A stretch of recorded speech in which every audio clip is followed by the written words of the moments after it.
నుంచి విల్లా నుంచి. So definite గా వాళ్ళు కూడా చూస్తూనే ఉంటారు లైవ్ ని. కాకపోతే కొన్ని క్వశ్చన్స్ ఉన్నాయి sir, if you don't mind నేను డైరెక్ట్ గా అడగాలనుకుంటున్నాను మిమ్మల్ని. అసలు రాజ్ తరుణ్ కి లావణ్యకి పరిచయం ఎలా ఏర్పడింది, ఆ విషయం మీకు తెలుసా?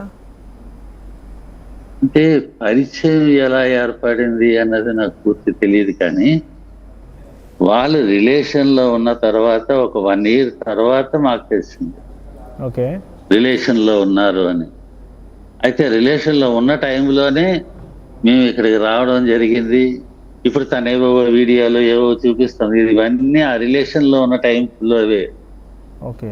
అప్పట్లో ఏంటంటే వాళ్ళు మ్యారేజ్ చేసుకుంటారు అనే ఉద్దేశంలోనే మేము ఉన్నాం. ఓకే. ఎప్పటికైనా మ్యారేజ్ రిలేషన్ లో ఉన్నారు.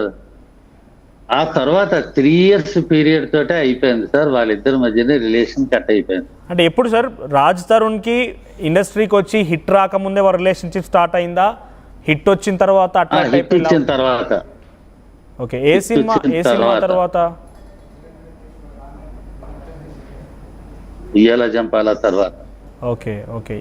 సో ఫస్ట్ అంటే ఎలా పరిచయం సార్, ఇలా పరిచయానికి సంబంధించి ఎప్పుడైనా చెప్తున్నారు రాజ్ తరుణ్ మీతో? వాళ్ళకి ఎలా పరిచయం అయింది ఏంటి అన్నది నాకు పెద్దగా ఐడియా లేదు సార్. పరిచయం అయిన తర్వాత వాళ్ళు రిలేషన్ లో ఉన్నారని తెలిసింది.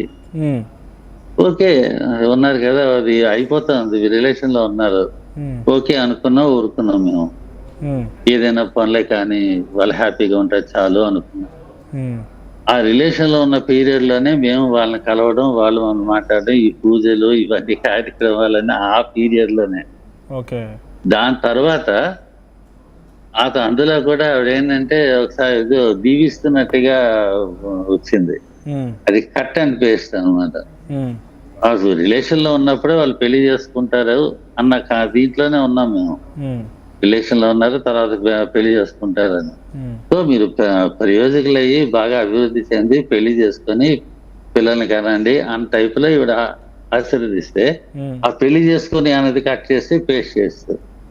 ఓకే. కాబట్టి మాకేంటంటే అప్పట్లో లేదు, పెళ్లి జరగలేదు. ఓకే. అయితే ఇక్కడ గతంలో కూడా లావణ్య అన్ని మీడియా ఛానల్స్ కి ఇచ్చిన ఇంటర్వ్యూలో కానివ్వండి, తను చెప్తున్న మాటల్లో అసలు రాజ్ తరుణ్ హైదరాబాద్కి రావడానికి, ఆయన సినిమాల్లో చేయడానికి, at the same time Raj Tarun పేరెంట్స్గా మీరు కూడా ఇక్కడికి రావడానికి, ఇక్కడ సెటిల్ అవ్వడానికి అన్నింటికీ తను సహకరించింది, తను కొంత ఫైనాన్షియల్గా తను కొంత హెల్ప్ చేసింది కాబట్టి రాజ్ తరుణ్ నిలదొక్కుకోగలిగాడు, మీరు కూడా ఇక్కడ ఉంటున్నారనే మాట మాట్లాడింది. రాజ్ తరుణ్కి ఆవిడ ఎలాంటి ఫైనాన్షియల్ హెల్ప్ జరగలేదు, చేయలేదు. ఆవిడ మహా చేసిన హెల్ప్ ఏంటంటే, అప్పట్లో ఒక స్టేజ్ లో మా సిచ్యువేషన్ బాగాలేదు, కొంచెం క్రిటికల్ గా ఉండేది. అదే టైంలో రాజ్ తరుణ్కి ఏంటంటే ఫుట్పాత్ మీద పడుకోవాల్సిన పరిస్థితి వచ్చినప్పుడు, అలాంటప్పుడు ఇల్లు లేనప్పుడు ఒకటి పీరియడ్ లో తను ఉంటున్న రూమ్ పక్కన ఒక రూమ్ ఉంటే ఆ రూమ్ తను చూపించింది, ఈ రూమ్ ఉంది, ఇందులో మీరు ఉండొచ్చు అని. ఆ రూమ్ లో చెప్పేది. అప్పుడప్పుడు మహా అయితే ఒక బీర్ ఇస్తే ఇచ్చి ఉండేది అప్పుడప్పుడు. అదే హెల్ప్ తప్పితే అంతకు మించి ఫైనాన్షియల్ హెల్ప్ చేసి తన్ని హీరో అవడానికి, గ్రో చేయడానికి హెల్ప్ చేయడం అస్సలు అవి ఏమీ లేవు సార్. ఆ కృతజ్ఞతనే రాజ్ తరుణ్ ఒకసారి చెప్పాడు, నాకు మొదట్లో హెల్ప్ చేసింది అని చెప్పాడు. ఆ హెల్ప్ చేయడం అంటే కృతజ్ఞతగా ఉండడానికి ఆ రూమ్ చూపించడం, అప్పుడప్పుడు తనకు బీర్ ఇవ్వడం. బసవరాజు గారు, రాజ్ తరుణ్ కి ఫుట్పాత్ పైన పడుకునేంతటువంటి దీనస్థితి వచ్చిందా? అటువంటి సమయంలో లావణ్య ఆదుకుందంటే డెఫినెట్ గా హెల్ప్ కిందకే వస్తుంది. ఆ సిచ్యువేషన్ ఎప్పుడు అంటే అది నాకు కరెక్ట్ గా డేట్లు అవి గుర్తులేవు సార్. ఆ పీరియడే నాకు తలుచుకుంటే బాధ అనిపించేస్తుంది. నాకు ఆ ఏ టైము అన్నది నాకు గుర్తులేదు, కానీ ఏదో ఒక టైంలో మాత్రం ఆ పర్టికులర్ పీరియడ్ లో తన రూమ్ చూపించడం మాత్రం వాస్తవం. ఇగో మా రూమ్ పక్కనే ఒక రూమ్ ఉంది, ఆ రూమ్ లో నువ్వు ఉండొచ్చు అని చెప్పి చూపించడం మాత్రం వాస్తవం. అదే హెల్ప్ సార్. ఆ కృతజ్ఞతని అదే కృతజ్ఞతగా మనసులో పెట్టుకొని రాజ్ తరుణ్ ఫీల్ అయ్యాడు. అంతే తప్పితే తనేమి రాజ్ తరుణ్కి ఏం ఫైనాన్షియల్ హెల్ప్ కానీ ఏ హెల్ప్ లేదు, మాకు ఏ హెల్ప్ కాదు. మాకు అసలు ఫైనాన్షియల్ హెల్ప్ అటు నుంచి వచ్చుంటే అప్పుడు మేము హ్యాపీగా రాయల్గా ఉండేవాళ్ళమే. ఏదో వైజాగ్ లో బితికి మూలు ఉండేవాళ్ళం. ఇటు నుంచి ఎటు హెల్ప్ లేకుండా, ఏమి లేకుండా ఇక్కడ రావడానికి కూడా అవకాశం ఉండేది కాదు. మాకు ఏ సంవత్సరానికో 2 సంవత్సరాలకో ఒకసారి వచ్చి రాష్ట్రంతో మాట్లాడే అవకాశం కూడా ఉండేది కాదు. వాడు మొహం చూసుకొని 3 రోజులు ఉందాం అనుకున్నాను, 2 రోజులకే బయలుదేరి వెళ్ళిపోయేవాళ్ళు. అంత ఆడ్ సిచ్యువేషన్స్ పరిస్థితులు ఉండేవి.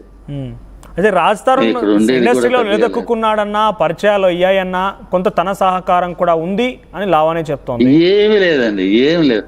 రాజ్ తరుణ్ ఇండస్ట్రీకి రావడానికి కారణం ఉయ్యాల జంపాల నా ప్రొడ్యూసర్స్ నాగార్జున, సురేష్ బాబు గారు, అలాగే రామ్మోహన్ గారు. రామ్మోహన్ గారు ఇతను షార్ట్ ఫిల్మ్ చూసి ఇతన్ని పిలిచారు.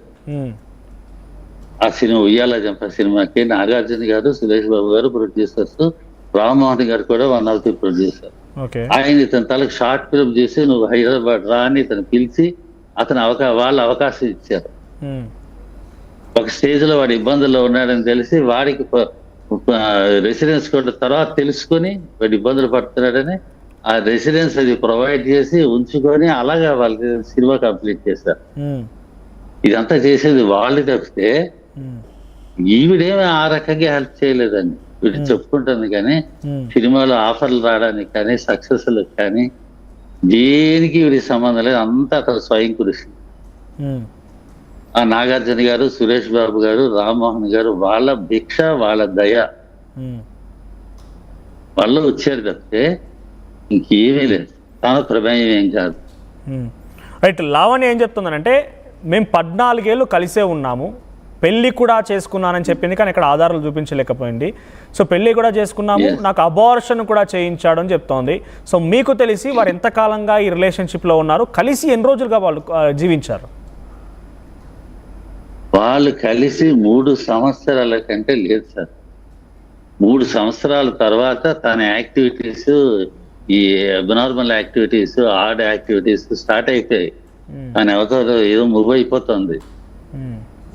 ఆ తర్వాత ఏంటంటే ఇద్దరి మధ్య రిలేషన్ కట్ అయిపోయింది.